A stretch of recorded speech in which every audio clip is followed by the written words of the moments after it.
Hey, hey, hey, hey, hey there. I see you there. Okay.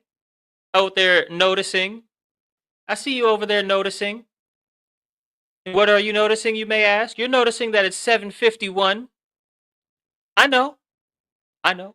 I had things to do. Okay. I had things to do.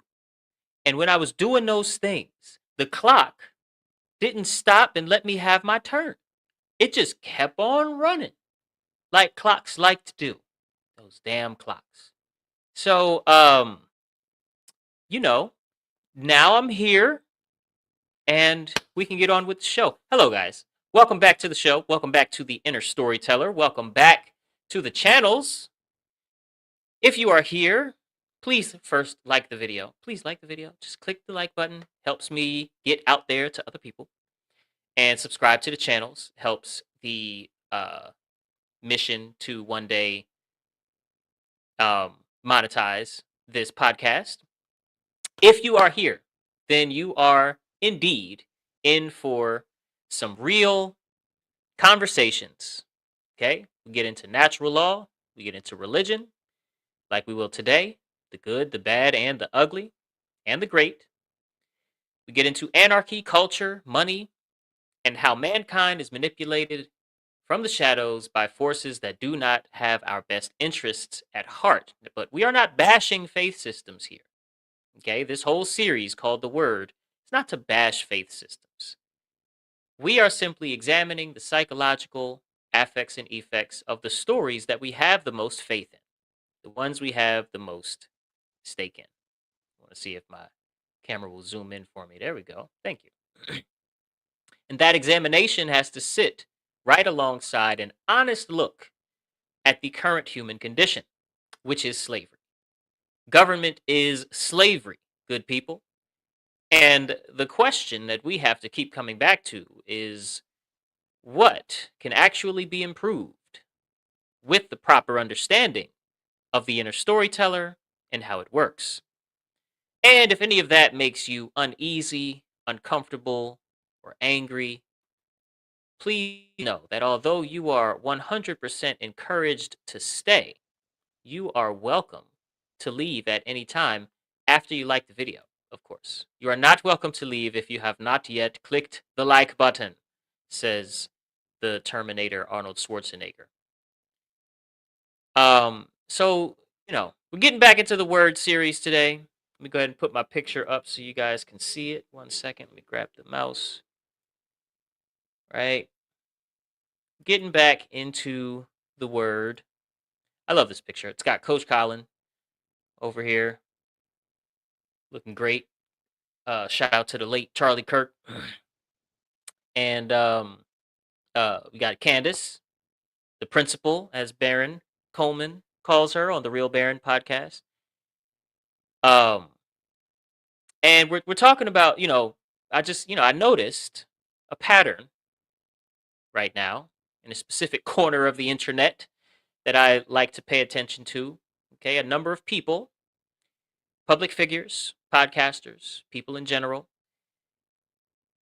um, especially people that have been covering and following the Charlie Kirk case, just happens to be like that, are exploring or converting to Catholicism. And a lot of them are being starting to share more and more about that journey. Charlie Kirk himself was exploring Catholicism before he was, his life was stolen from him.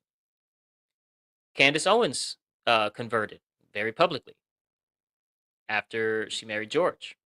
Coach Colin recently said on his show that he's been exploring it too, and it's not just the architecture.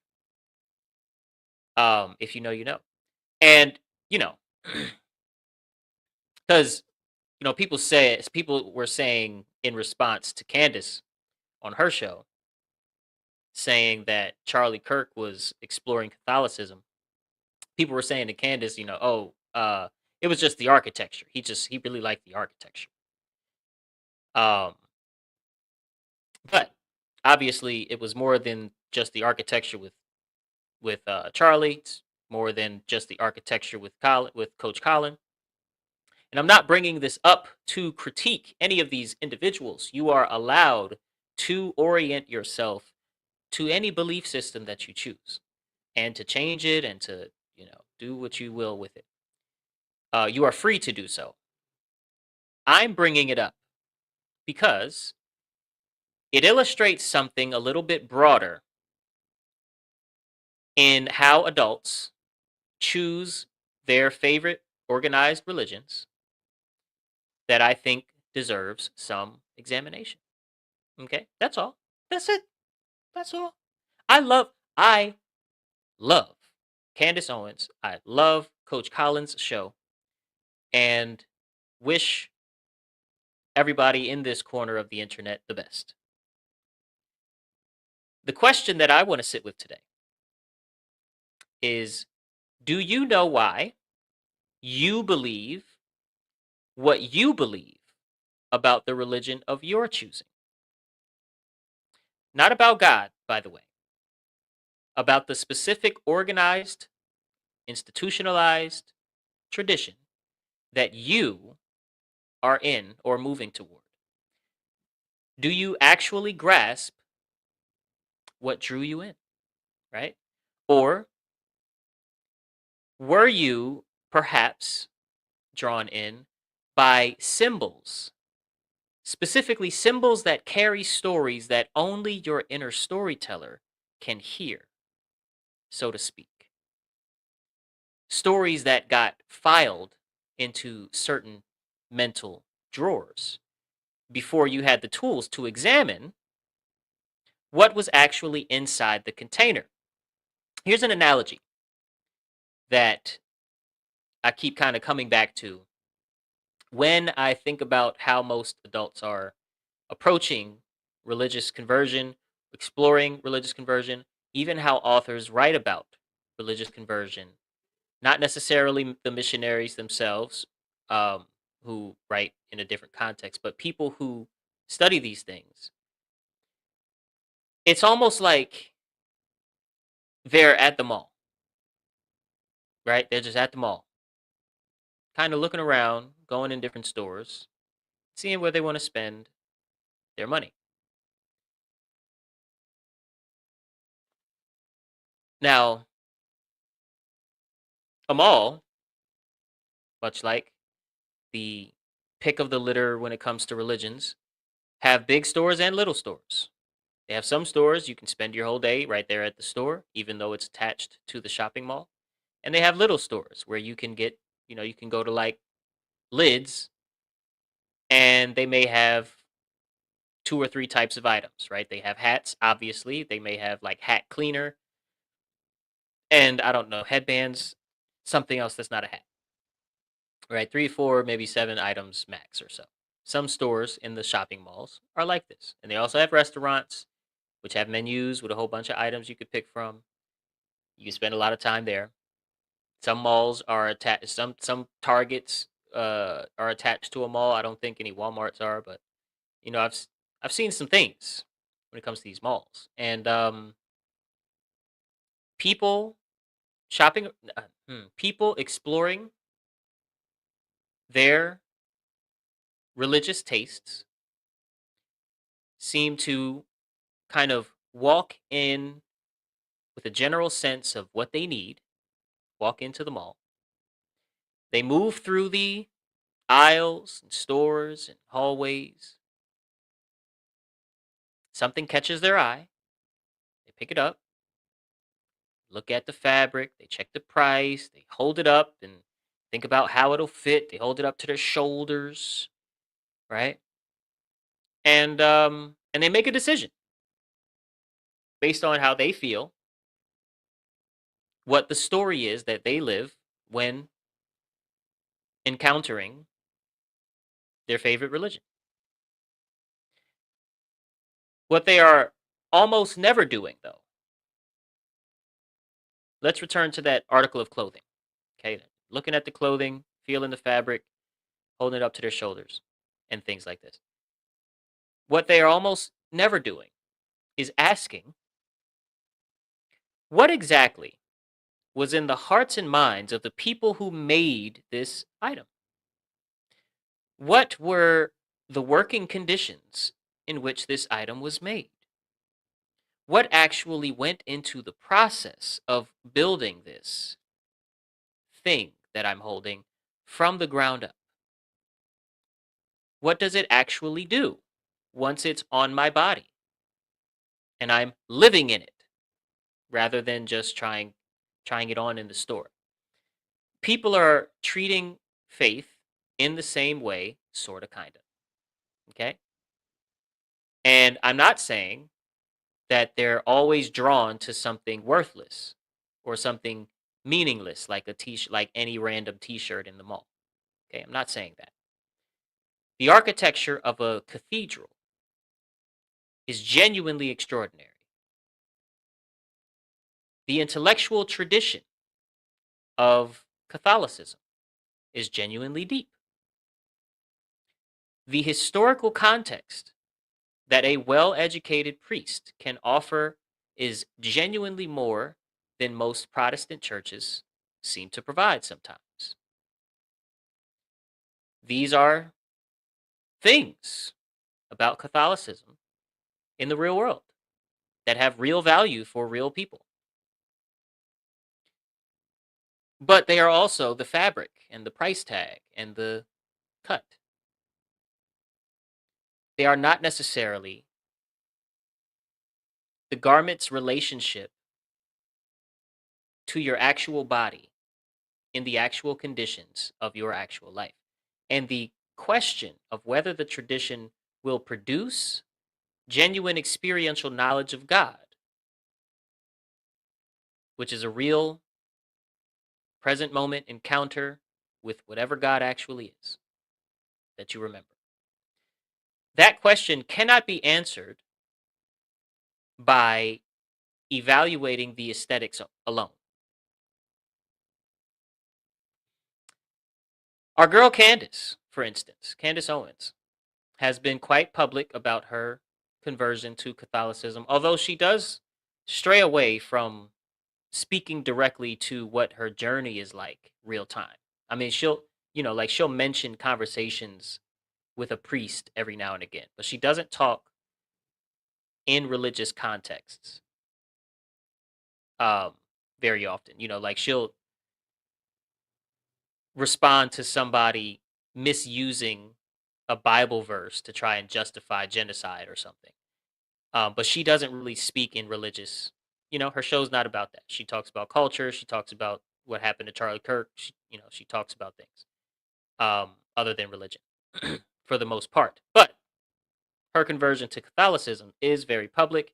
And now that Charlie Kirk uh, was assassinated, she, this kind of came back up because, again, like we reminded you in the beginning of the show, she talked about often how Charlie was converting to Catholicism, and she would joke with him about, "Oh, you're too smart to be Protestant," and certain things, and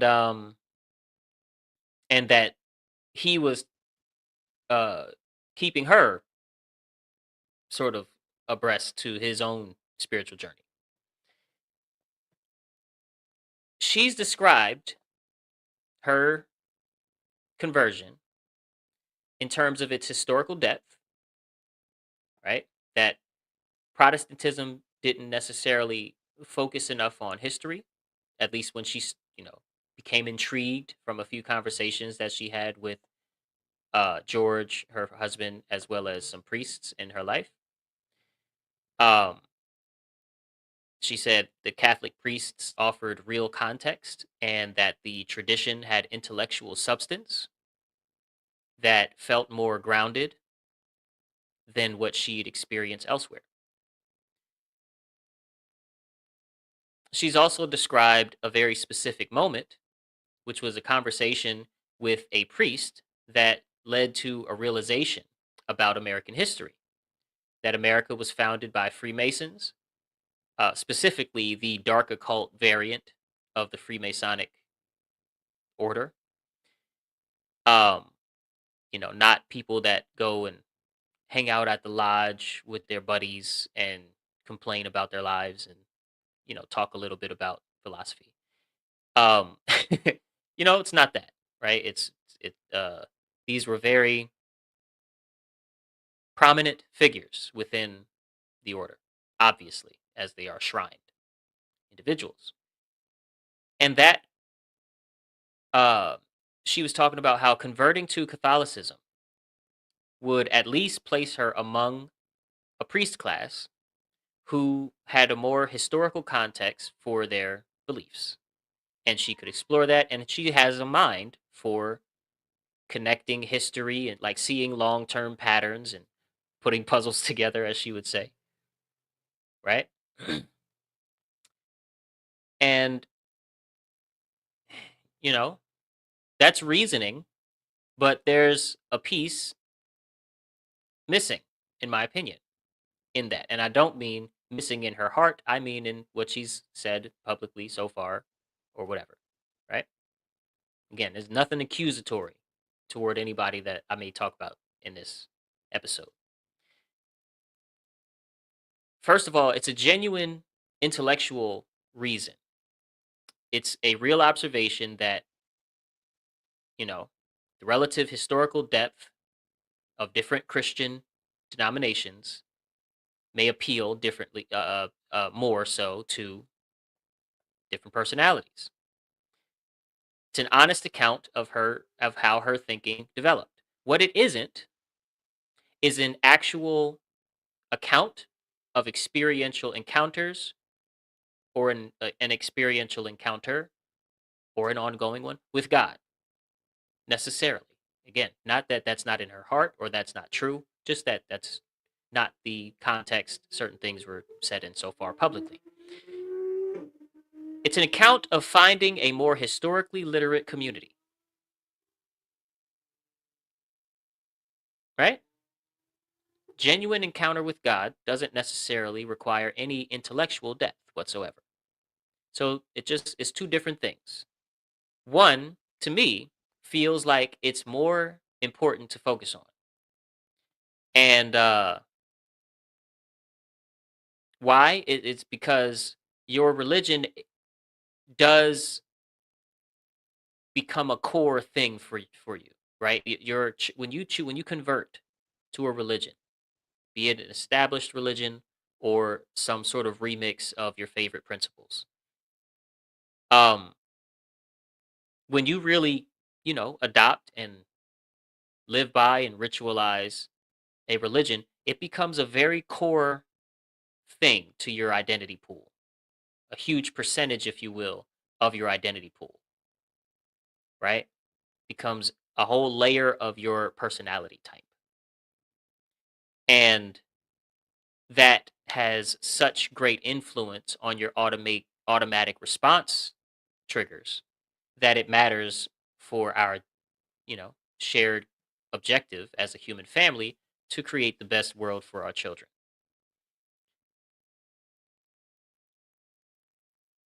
Historical context, however valuable, is still man's writing about man's experience of nature and God and people across time.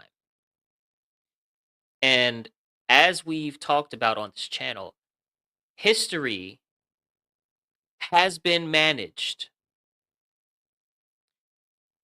and it has been it's my, you know, I want to say supported thought. I'm trying not to be too arrogant here. It's my thought that history has been managed since we figured out we can write it down.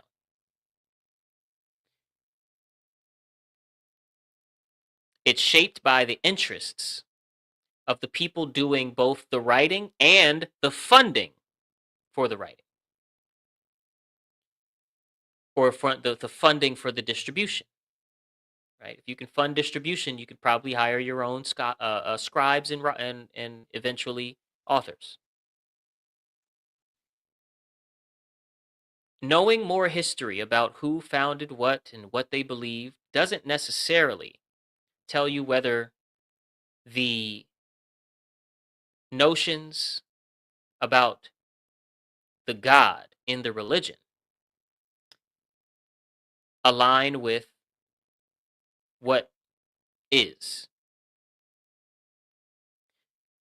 You can become the most historically literate religionist, the most historically literate Catholic, the most historically literate Protestant, if you will, in your whole state, in your whole country, in the whole world, and still have never had an experiential encounter that your Catholic tradition is supposed to be basically pointing toward, right? So again, I'm not saying this. I'm not saying this to anybody that might be named. I'm just using a name or two to put a figure, right? That's all. It's like in watching the people that are saying these things publicly, that's what gave me the idea for this episode. And so, I really want to get across that and I'm not going to say it again after this, but I really want to get across that I'm not aiming animosity or negative or arrogance on purpose toward anybody named in this episode. Okay. All right. Now, let me define what I mean because I think that's important. I think people are shopping for the trappings of a faith system and not shopping for, direct experience or something like that.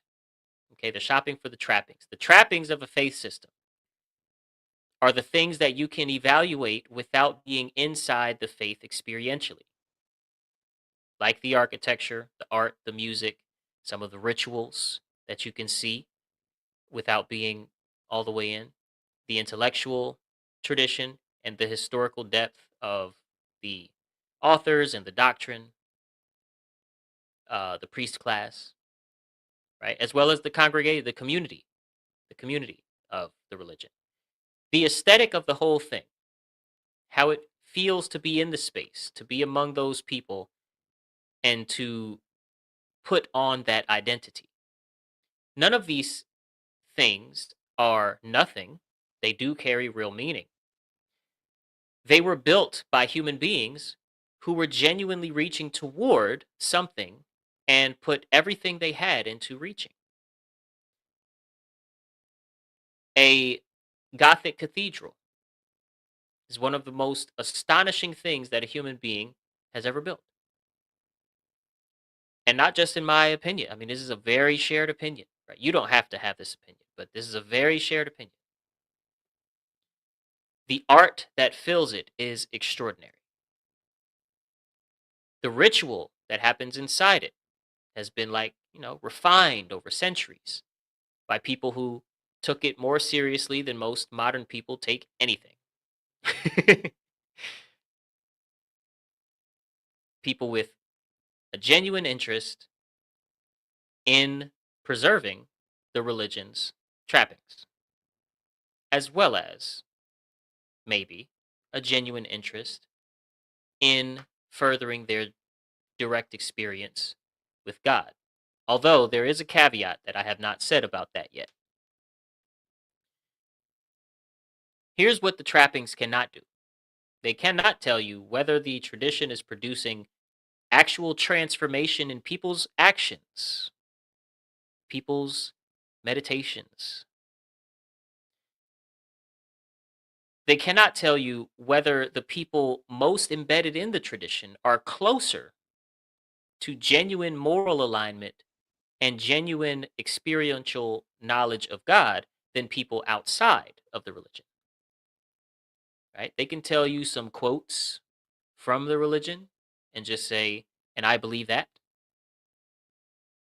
um, and not it not be testable. Like for instance, I was just watching a clip on Instagram. Wes Huff, shout out to Wes Huff. Also, love that guy's work. Great guy. And I'm not a Christian. You don't have to be a Christian to love Wes Huff's work. He's also a linguistics expert, which is just a fascinating thing. He probably's memorized the Hebrew and the Greek translations of the Bible. Um, but he was on Andrew Schultz's show. What's it called, the Flagrant podcast. He was on Flagrant, and that they had some questions about people that are in other countries who may live a moral lifestyle. I think Andrew was saying they may live a Christian lifestyle, but they don't have any terminology for Christian themes, and they don't have the story of Jesus Christ as why they are living the morally aligned lifestyle. Meaning they don't steal, um, they take marriage seriously, they take family seriously, they uh, don't practice usury if they're in banking. Like they live a Christian lifestyle without um, having Christian terminology and themes and images and artwork in their head. And for Wes, and I disagree with him here, it seemed like he couldn't just say, well, yeah, obviously that person is getting into heaven, or whatever equivalent to that person is not going to get punished for being sinful if he's living it. Um, it seemed like he had to wrestle with this line in the Bible where Jesus is saying, um, "No one gets to the Father but through me. I am the way, the truth, and the life." Way implying you have to follow me, you have to know about me to follow me, right? And you got to follow me. And truth, meaning God, life, meaning God's gift, in my interpretation. And uh uh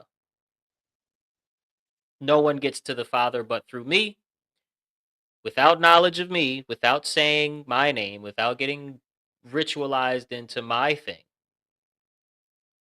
into the well, not into my thing, into the thing that humans will build after I die twice. After I die and then I come back and teach some more and then disappear.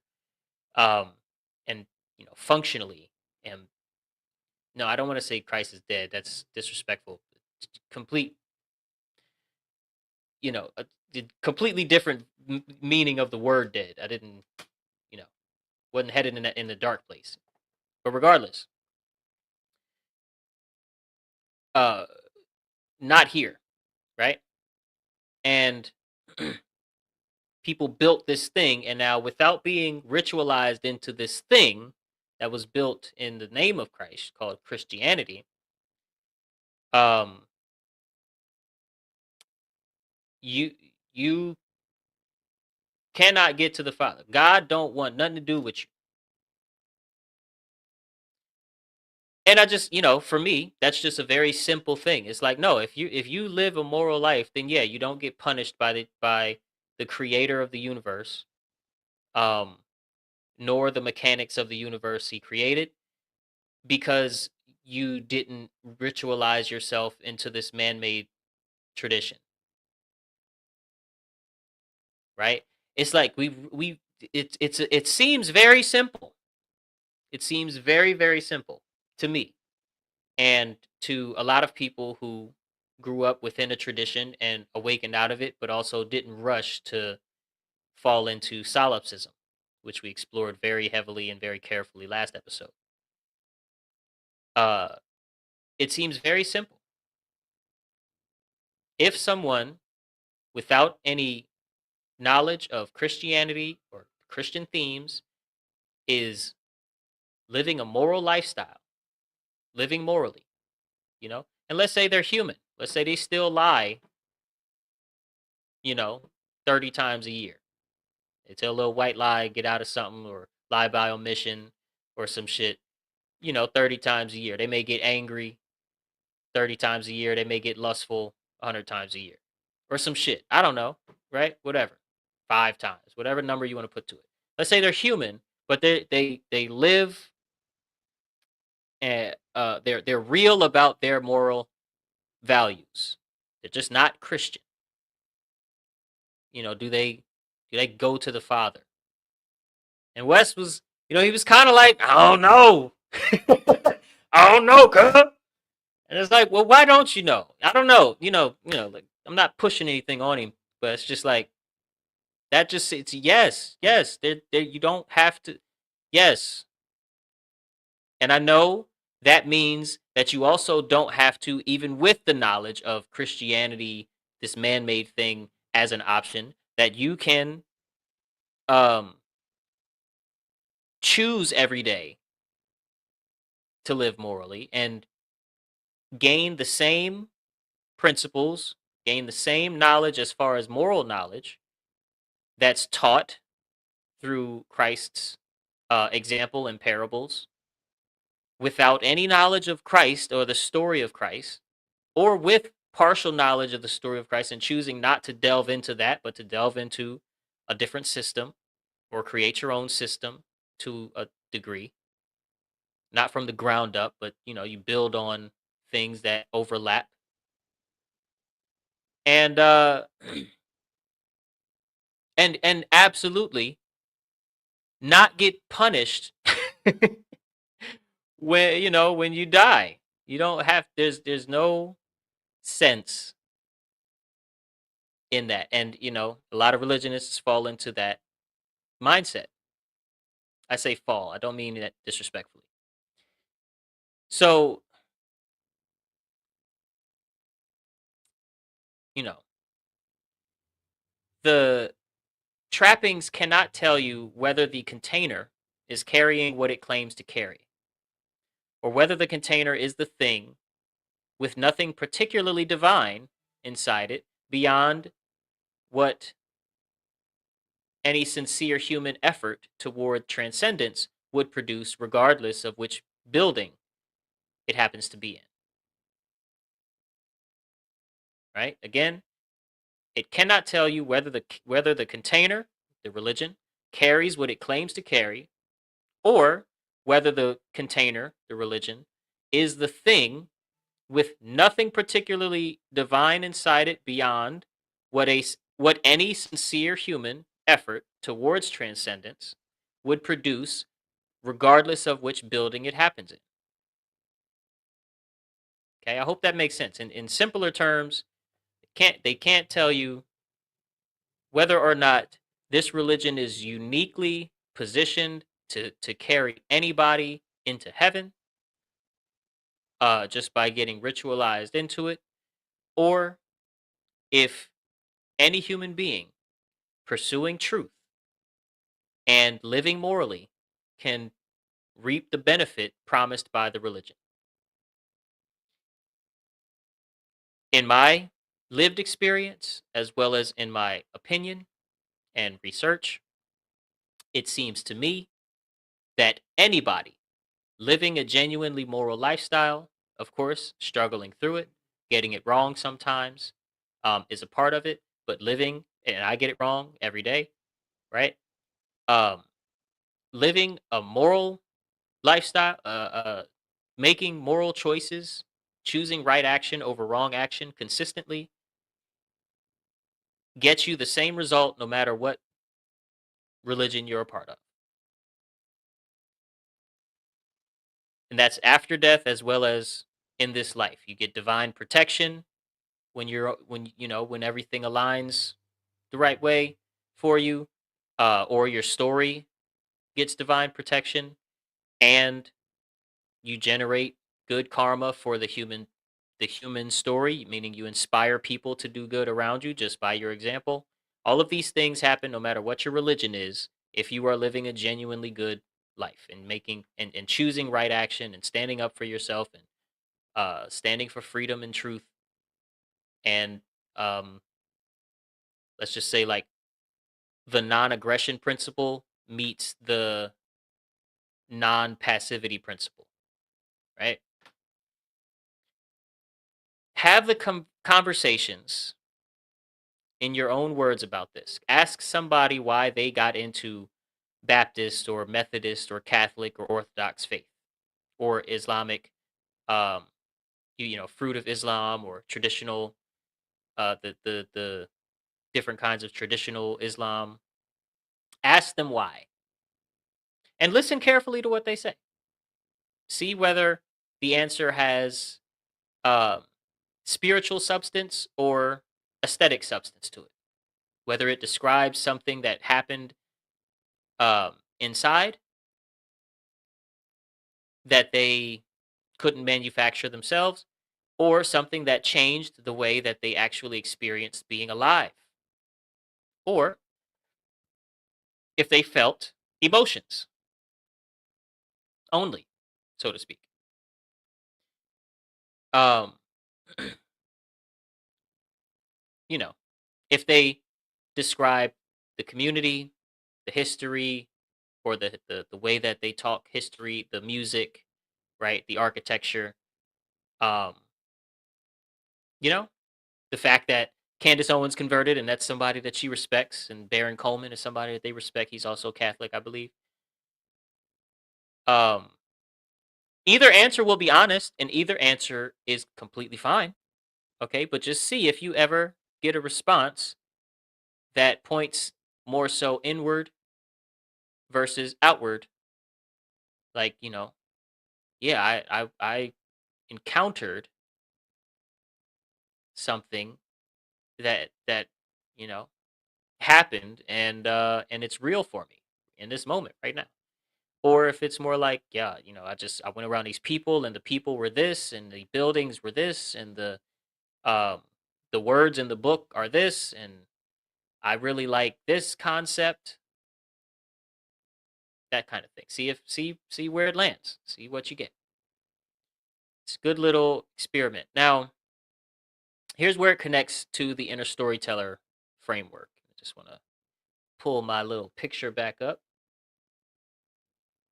so we can take a look here. When you walk into a temple, a cathedral for the first time, and something in you responds, something quiets down, and something opens up, something feels like a recognition.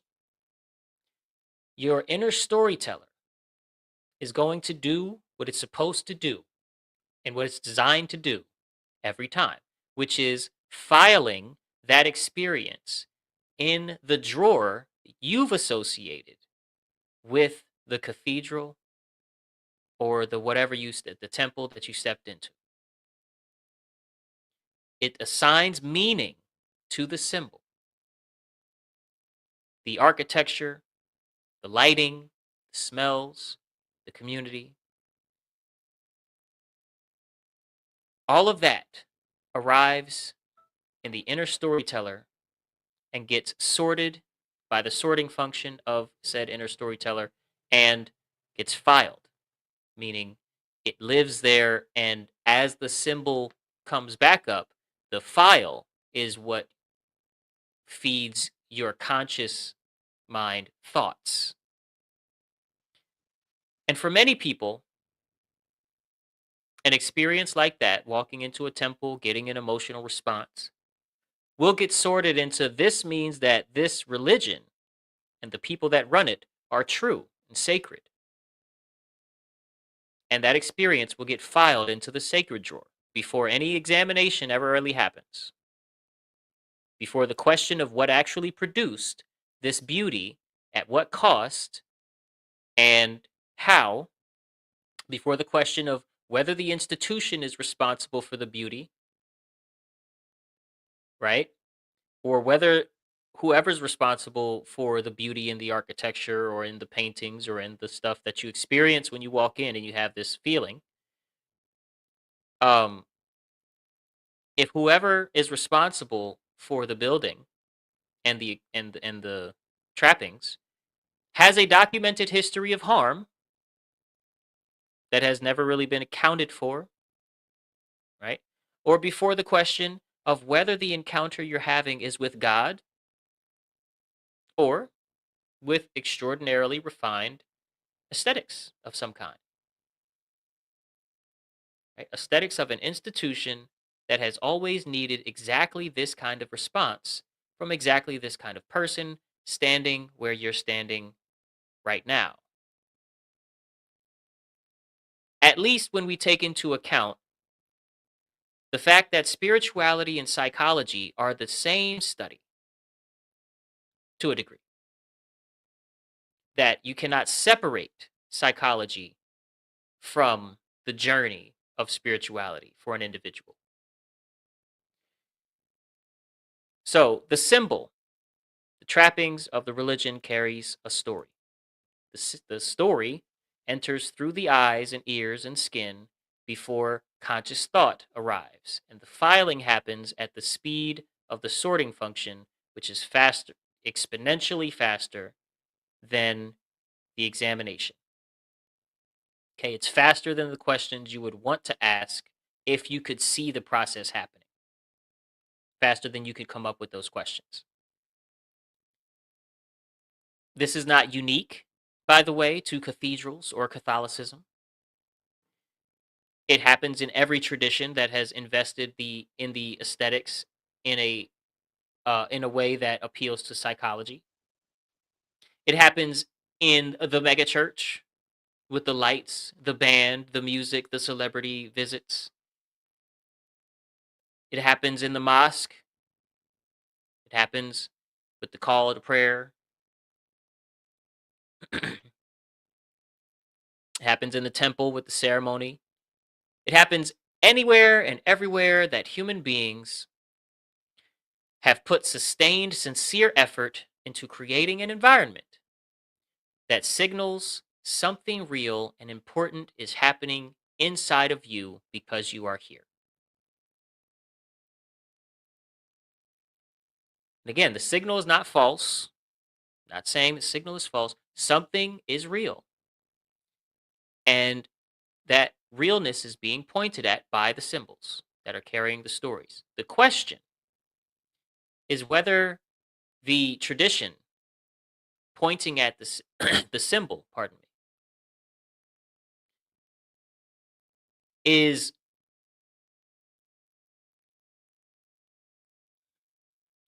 not a finger that you confuse for the moon. Meaning, you point to the moon, you say, "Look, it's the moon," and somebody looks at your finger, right? Whether the finger is the moon or not, whether the thing pointing is the same thing as the thing being pointed at or not.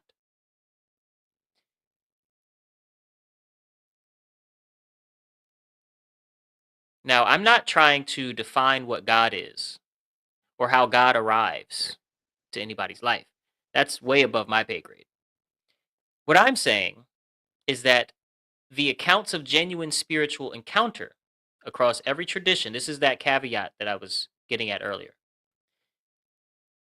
The genuine spiritual encounters that are on record across every tradition, across every century, in the people whose lives most clearly demonstrate the fruit of genuine alignment with something beyond themselves, almost never describe the aesthetics as the substance of why they believe what they believe. Also, they almost never describe the aesthetics of religions, although names and sometimes pictures, uh, uh, uh, encounters where you kind of see somebody and they're describing somebody in a tradition, Krishna, Jesus, Buddha, um, their spiritual master that was like their spiritual guide, and then they died, and like they have a spiritual experience and awakening, and they see them and encounter them again, um, in a magical moment of sorts. They don't. It doesn't erase the the characters in the books of the traditions,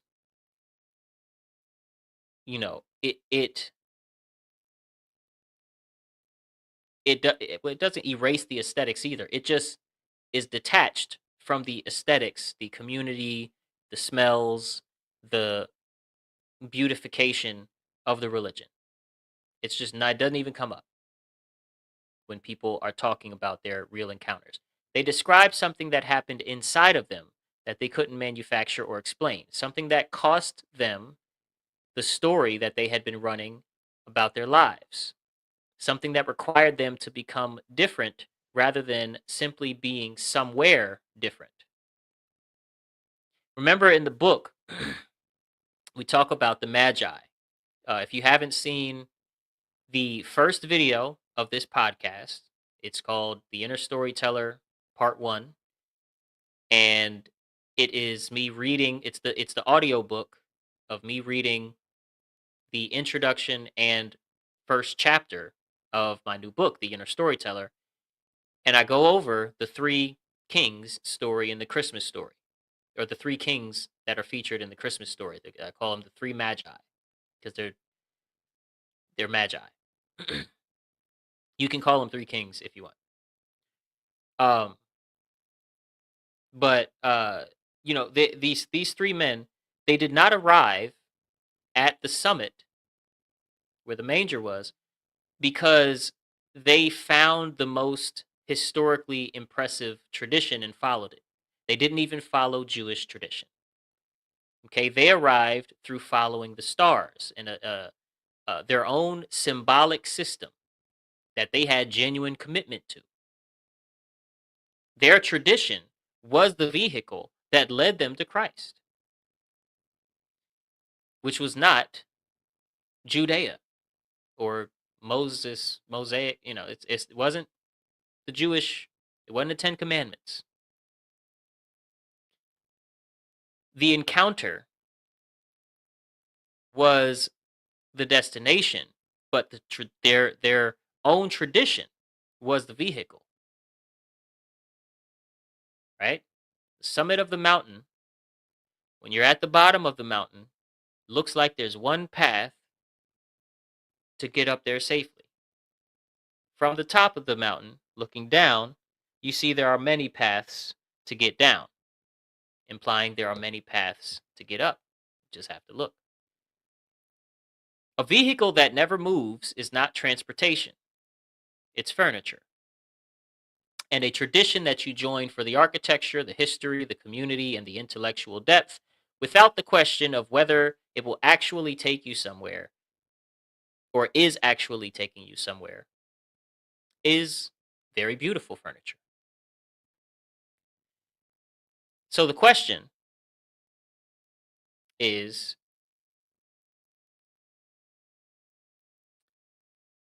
do you know why you chose what you chose? Right? This is not an argument against any tradition. This is not an argument against Catholicism, Protestantism, Islam, or any organized institutional faith. Right? It's an argument for examination. It's not even an argument. It's a invitation for examination, for bringing the same honesty to the question of why you believe what you believe about the specific institutionalized or organized tradition that you're in. Not just what drew you in, right? Those are real. Those are great. But beneath those, what are you actually looking for? What are you actually finding? What is it doing to your behavior patterns and your thought patterns? I should say behavioral choices and thought choices. And is the tradition you're in or exploring actually producing what it's promise? In you, not in history, not in architecture, but in you right now. Is that happening?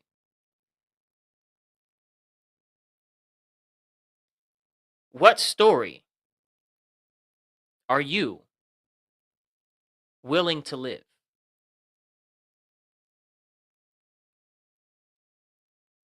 Thank you so very much. Please let me know in the comments, guys. Please let me know in the comments. Um, I really like covering topics like this because it gives me a chance to explore what I believe. And, when I put together the scripts and, get to thinking about what I want in the thumbnail and, you know, I get excited because I'm like, look, I want to talk about this thing. I don't want to come off as if, this and that, but I just get to going and I get excited and I start talking to my homies at work about stuff.